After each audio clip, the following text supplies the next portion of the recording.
Big Pipes, freshman out of Indianola, Iowa. Our lone sprinter on the team so far has been trailblazing this year. Looking good. Trying to go for a little PR today. Not quite sure. His parents, Rich and Gina, are in attendance today, but we know it's family weekend and we got to perform well for all the parents. So that's our slogan.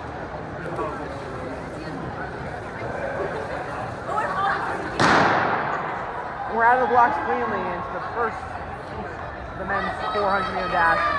Down the back stretch.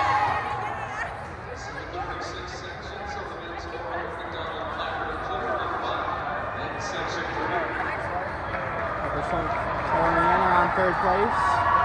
Now the home stretch, they're going to hear this bell. 24 seconds through the first 200. He's on great pace right now. Way around the back stretch for the final time.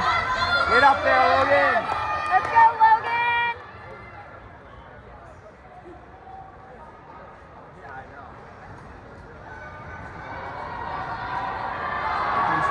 Going to the arms, getting those knees up. And get him, Logan. Dive.